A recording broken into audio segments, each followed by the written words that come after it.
Our gospel today reminds us that the role of spiritual warfare is important. Demons are at work in our world, and demons want the destruction of all of us. Just as they drove the pigs into the sea, and they had this man chomping on stones, unable to be chained, in great distress on a hillside, lonely and isolated. That is what evil is working for, our destruction. And one of the main ways demons start their destruction on the soul is by making them think that about this world alone, that this world is all that there is, and the present is not important. What matters is the future and the past. And once we go into that all that we have is this world, and the future is the most important thing, then we become fearful, then we doubt, and then we start to sin. And so we need to be aware that those messages are entering our souls and to rebuke them, trusting in what God says, to focus on the present, one day at a time, knowing that happiness lies in Him and in no other.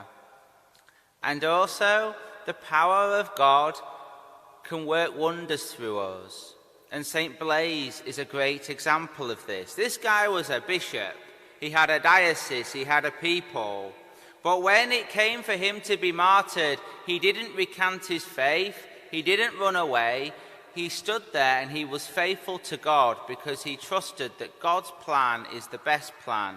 He didn't worry about the future of his diocese. He didn't worry about the future of his life. He completely trusted in the power of God.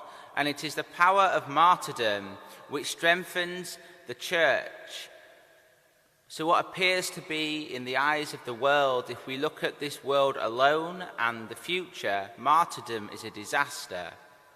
But when we look at it in the eyes of God, martyrdom is a victory over evil.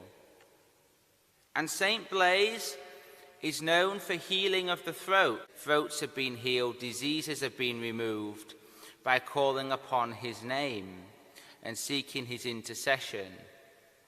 And therefore, though St Blaise did a lot when he was alive as a bishop, as a saint in heaven, he's doing way more. The amount of people's throats he's healed, the amount of diseases he's removed as a saint interceding in heaven is far more than all the work that he did on earth. Never underestimate the power of God and the role that God has for you. Your role on earth is so short compared to the glory of heaven, where our work continues, where we can do far more good.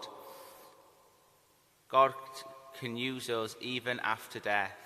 So let us take great confidence. Let's trust in his will. Let's trust in his plan for us. Let's not be concerned about the future. Let's trust in God's providence, knowing that he is looking after us. And in the end, all things will be well. Amen.